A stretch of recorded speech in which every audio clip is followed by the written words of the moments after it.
So we are starting a series, and I've changed the name. It's going to be Unto the End of the Age. Unto the End of the Age. Now, some people have a fear to study the book of Revelation, prophecy. They feel like it's so overwhelming. I don't want to hear it. I don't want to hear about anything going on right now. And I promise, if we're like an ostrich with our head in the sand, that makes a good target. I've never said that before, but it really does. Ignorance never provides protection. It's not bliss. It's actually vulnerability. If you're driving your car 70 miles an hour and a bridge is out a mile and a half down the road and you don't know it, that's not bliss. And so God gave us this incredible book for our benefit to inform us, warn us, help us, change us. And I want to start with Matthew 28:18.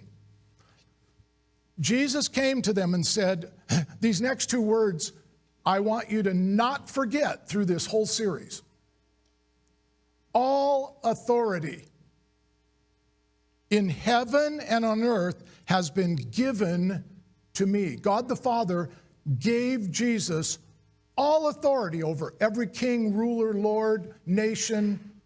So when we're going through this over the next weeks, I hope you won't forget this. And he said, you go out and make disciples of all nations, baptizing them in the name of the Father, Son, and Holy Spirit, and teaching them to obey all that I have commanded you. And here's the other thing I want you to hear. And surely I am with you always, even to the very end of this age. That's where this title came from, even to the end of the age. Now let me give you, there's a lot of Bible translations, right? This one you may not have heard of, but it's called the Demonii translation. It's the demonic translation of that verse. And this is the one the devil wants to tell you as we go through this series and start seeing some of these stunning, some of them awe-inspiring and even fearful. If we try to look at how is Jamie going to do all this. Here's the demonic version he wants to come to you with. Teaching them to obey some of the things I've suggested to you. And maybe I'll be around somewhere with some of you occasionally until it gets rough as you get toward the end of the age. That's what the devil wants to tell you that verse means. That's a lie. He is with you till the end of the age. Always with you, 24/7. That's good news. Couple other things he said, and then we're going to launch. I've said these things to you that in me you may have peace. In the world, you will have tribulation. I'm sorry, that's the words of Jesus. You and I are going to have tribulation, troubles, persecution, lack. Not lack in the spirit, but we have longings and things that are never fully met on this side of eternity. But be of good cheer. That word means radiate warm confidence from inside of yourself. Why should we do that? Because Jesus says, I've already overcome this age. All of the politics, all the evil, all the darkness, I've already overcome it. And one last thing, this is the victory that overcomes the cosmos, not the globe, the world, the politics, the culture. That's what that word means. What's the victory that overcomes it? Your faith. How many of you think Jesus is a liar? Good. So is this true? That you can have victory over this current culture? Yes, it's true. Okay, here are some of the topics we are going to try to get to. And here's what's really sad. A lot of people, when they teach on end time events, they talk about there is a rapture or there's not a rapture. there's an Antichrist and 666, and who is he? I think it's this guy. Well, I think this. Well, and I don't know if there's that, and they're all kind of jumbled, tribulation and plagues kind of all together. I don't know, it's 7 years, 3.5, I don't know. Here's some of the topics we're going to try to look at. We may not get to all of them. First, there's a special blessing in studying the book of Revelation. It's the only book in the Bible where God said there's a special blessing. Can you put up Revelation 1:4, Missy? Or 1:3? Blessed is the one who reads aloud the words of this prophecy, and blessed are those who hear and keep what is written in it, for the time is near. The one who reads aloud is talking about those who teach this book. There's a blessing for me to teach this book. Part of it is getting into this book so much. And there's a blessing for those that hear. Is the book of Revelation literal, or is it all symbolic? I'm not going to talk much about these. We're going to blur through these, and I would encourage you to maybe listen again. But this is just an introduction to get our minds going. Is there a rapture, or is there not a rapture? The rapture means Jesus Christ coming to earth and raising the overcomers who have died and the overcomers on earth at that time and taking them from the earth physically, bodily, off of the earth, alive and dead. Sit and think about that for a while. It's pretty stunning. But is that real, or is that just... If there is a rapture, do all born-again believers go in the rapture, or are some taken in the rapture and some left on earth that have to go through the tribulation? We'll look at that. I believe we can clearly prove the answer to that question. Well, if there is a rapture, does it happen before the tribulation period, the Antichrist, the 3.5 years where the Antichrist, global government with total control, no privacy? Are saints taken and rescued before that? Or after the first 3.5 years, in the middle between the tribulation and then when God pours out his wrath in the plagues? Does it happen then? Or does it happen at the very end after the whole Antichrist government period and the plagues poured out on that government period? And if you go on YouTube, you'll find hundreds of people that teach it happens at the very end. Some teach at the beginning, and some teach in the middle. It's called pre-tribulation, mid, and post-tribulation. That's where we get these terms, and Christians are like, it's so confusing. But we're going to make this quite clear and simple. There's a teaching called partial preterism, which essentially says all or virtually all of the book of Revelation has already been fulfilled, and it culminated prior to and then finally at 70 AD when Jerusalem was overtaken by Titus. They burned the temple. About 1 million people in Jerusalem were killed. They stuffed the city because they were fleeing from the Romans. And many people teach there is no future event picture of an Antichrist, plagues, famines, earthquakes, all these things. They've already been fulfilled. And there are hundreds and thousands of churches that have changed their teaching from believing that there's a rapture, that these events are coming, to no. Partial preterism says the church is going to get stronger and greater in the earth and take over all of the 7 mountains of education, media, finance. The church is going to take over the world and then hand it to Jesus at his second coming. Now that's really simplified, but that is a major teaching that's growing all through the church right now. We'll talk quite a bit about that teaching. Is there an actual 1,000-year millennium, or is that just symbolic? We'll see. Is the book of Revelation valuable, or is it just a fountain of arguments? Well, our church believes this. Well, we don't. We believe, is that all it's good for? Or is it extremely valuable? I think you're going to see it's very valuable. One of the biggest problems of people teaching on the book of Revelation, the other prophetic books, Isaiah, Ezekiel, Daniel, 2 Thessalonians, 1 Thessalonians, Matthew 24, all these different places, they look out in the world and say, this kind of looks like an Antichrist, and they start teaching Henry Kissinger's the Antichrist, Hitler's the Antichrist, Jamie's the Antichrist in certain places. But we cannot look out at the world and go, wow, there's 10 nations. When I grew up, the European Union that was just starting, that there were 10 nations. That's got to be the 10 kings. We cannot do that. We have to look at God's word, see what it says, get that filled with what it says, and then let these world events happen as they will and let them fulfill them without us trying to beat to fit. That's why people get discouraged and go, nobody knows anything. They keep guessing. It's all it's a big joke. Okay. This is something I found true. In the book of Revelation, at one point, an angel says to John, come here.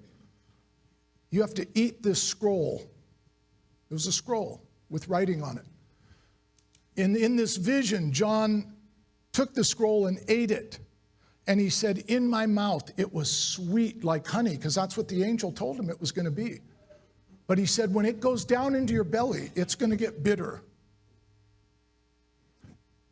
When we begin to find out what is really coming, it's sweet, it's exciting to know what is coming in this world and to start getting knowledge and be able to tell your friends, hey, I know what, and this is going to, but once the reality begins to settle in of what is really coming to this world, it is bitter. I said in the email, at least 2 billion people are going to die. The current world population is 8 billion. According to the book of Revelation, at least 3 billion people, if this happened today, at least 3 billion people are going to die within a 7-year period. You think about that. If there's 10 million people that die, it's 6 million Jews in the Holocaust. It's like unfathomable. We're talking billions of people are going to die on this earth in a period of 7 years. There are very crucial time keys, event keys, colors, numbers, that if we are willy-nilly casual and are not careful, we will begin to completely mess up how to understand and interpret the book of Revelation. The book does not go chapter 1 to chapter 22 in chronological order. Here's what I want you to get in your mind. The book of Revelation is like an awesome opera or drama. And we are looking at the same events from different camera angles. Now we're looking down from heaven and seeing God's perspective of what's happening. Now, from chapter 6, then we're looking at it on the earthly view, and then we're seeing it. So several chapters are the same event, several chapters apart. They're different views, different camera angles. It's really important to know that. You can't sit down and just read it and go, oh, it's all in chronological order. You'll be so confused.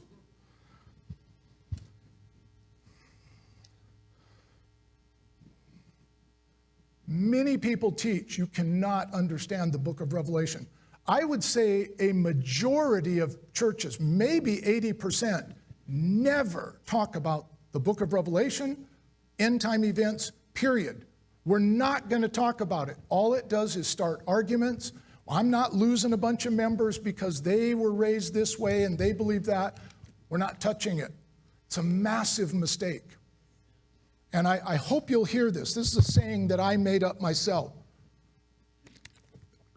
And I believe this with all my heart. And it's become almost a joke. There's like one of the common things people will say, well, nobody understands it. There's pre-trib, mid-trib, post-trib, and pan-trib. And whoa, what's pan-trib? Oh, it'll all pan out in the end. Ha, ha, ha. It's like a big joke. Kind of like the bumper stickers. If the rapture happens, this vehicle's unmanned. Ha, ha. It's like a big joke. This is anything but a joke. Here's an issue I hope you'll never forget. If we cannot understand the book of Revelation, I don't mean every single, there are things we're going to have to wait to see how but I'm talking about the big picture, quite specific understanding, then God failed. He wrote a book that's so lame, nobody can understand it. Do you believe that's true? No. He wrote it to help us, warn us, prepare us. There are Revelation chapter 2 and 3. Many people say, well, there's not really much value in it. It was only written to those 7 local churches way back then, Ephesus, Smyrna, Sardis. Is that true? Or are these 7 messages to the churches, and these were not even big, significant churches, are they actually a message that goes all the way down through time and speaks of 7 church ages starting from the day of Pentecost all the way until we finally hit the millennium? I believe they have messages that are very apropos for today. Now, I believe I'll just say it, I believe we're in the Philadelphia church age, not the Laodicean. Most people teach we're in the Laodicean, the last church age. I do not believe that, and there's very clear reasons why. But all of the messages apply to all of the Christians through all of those church ages. There's the 70 weeks of Daniel, a very challenging teaching from the book of Daniel. In the Old Testament, Daniel, Ezekiel, Zechariah, Isaiah, Joel, those are the primary prophetic books. In the New Testament, Matthew 24 and 25, Mark 13, Luke 17 and 21, and 1 Thessalonians 4, 2 Thessalonians 2, 1 Corinthians 15, and the book of Revelation. Now, there's other verses scattered all over, but these are the main sources of prophetic information. Jesus said this several times, and in Paul's writing, he uses the same analogy. We're told that these end-time events, as they begin to happen, they're like birth pains for a woman. Anybody that's a mom knows those birth pangs don't start out really hard and get better and better and less, right? They start, they're harder, they're more difficult. When Nancy had Elizabeth, our first daughter, oh my goodness. I was working in construction, moving heavy fire doors. I was not built for construction. When they passed out shoulders and chests, I never got that email. So I was exhausted, like 10-hour days. Came home, I'm in labor, going all this stuff, go to the hospital, spent a good part of the night. It's like, just kidding. I went to bed like 3 in the morning, got up at 6, went back to work carrying fire doors, Mercer Island High School, came home. I couldn't even walk hardly. Yeah, 11 o'clock. I'm in labor. It's like, no, you're not. Just tell it to go back. I resist you. Oh yeah, 8 in the morning. I remember they hooked up this machine. She was having such horrific, boy. You know, they show you when your peaks and valleys, they hook up that. Hers were going up and just staying off the chart for 5 minutes, 10 minutes. I mean, she was having back pain. That's the first time I saw Nancy manifest demons. I was pushing on her back as hard as I could. I actually think I slightly injured her back. I was doing it till my arms were shaking. And I remember her turning around. She's not here. And she said, "Would you push?" I was like,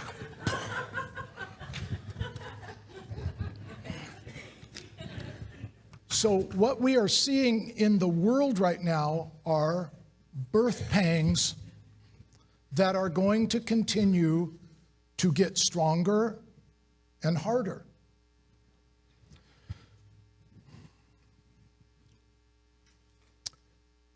There's a profound truth in the book of Revelation. I've never heard anybody teach on this.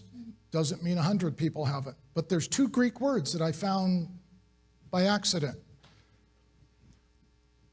They're translated the same: dwellers, dwellers on the earth, like people living on the earth. But they're 2 completely different Greek words. And God did a profound thing inside of me when I saw these words and how they're used. One word means dwelling on the earth, where you have foundations, a house. It basically means entrenched. You're dug in. This earth is your home. And there's another word, and you'd never know it because they never translate it this way, that's translated tabernacular. Like someone living in a tent. Very light, just little stakes. This is not my home. I'll give you a hint right now. I'm giving away the farm. I hope you'll come back. Not every believer is taken in the rapture. Those who go in the rapture are those who are tabernacling on this earth and not dwelling. Now, what is that? Oh, Jamie, then we shouldn't have jobs. We should all go to a commune. No. We live real lives. We have challenges. We go to work. But this is not our home. We're citizens of a different land. And we're just dwelling here. Perfect picture. Abraham, even though he was way more wealthy than Lot, it says in Hebrews, Abraham tabernacled with his sons in tents. Lot went down into Sodom and built a house with foundations. And we see him at the end sitting in the gate doing business in Sodom. And let me tell you, this is a revelation I hope you can hear. When he lived in Sodom, it did not seem any different than what you and I are living in now. We get so numb, we can't even see it anymore.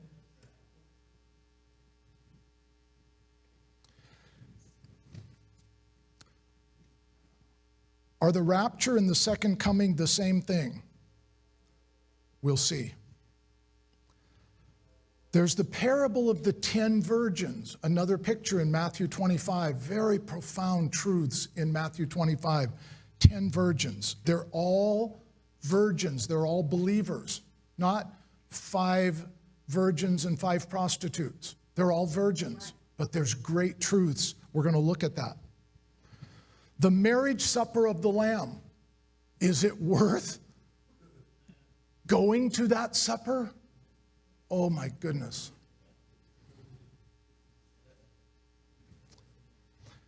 There are very specific words that are used that give us amazing understanding. And if we don't look below the surface, we'll never really understand massively important truth. I'm not going to go through all them, but there's a word harpazo. It means to be snatched, taken. Like you would grab a valuable document worth millions of dollars that blew off the table into the fire. You wouldn't walk over and like, excuse me. No, you would grab it. There's a word that means grabbed, taken off the earth. There's a word parousia. Very important word. It's almost in every translation translated coming, like Jesus is coming, but that's not what the word means. It means his presence. Parousia means presence. Great truth in seeing what that word means versus coming. Apocalypsis, where we get the word revelation of the book of Revelation is a Greek word apocalypsis. It means to unveil something. Something was covered, you unveil it. You make it seen.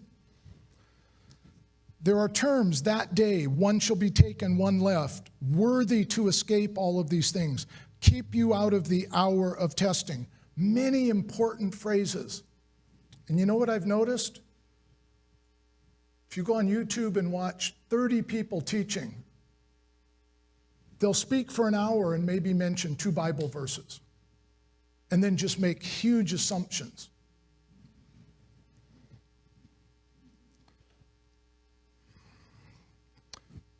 Are Bible translations important at all? Yes. In this study, they can be massively important. I'm sorry, okay. I'm going to hurry through some of this. I've gotten amazing truths at times. Man, I need a purse. A merce. I have a merce. It's awesome for a guy like me. We're going to look at the tribulation period. I hear many Christians say, man, I can't wait, man. We're going through the tribulation. We're going to kick the devil's butt. They have no remote clue what that time is going to be like. You think it's dark out here? You think people are buying into deception now? Not even remotely close to what it will be like then. Is the Antichrist real? Is the false prophet a man or just a concept? Is the tribulation the same as the day of the Lord or when the plagues happen? And I'll just tell you right now, no, they're completely different. What about the 4 horses of the apocalypse? How many of you have heard of the 4 horses of the apocalypse? How many of you could stand up here and tell us what they mean? Oh, come on. Yes, there's several of you could. They have an amazing message.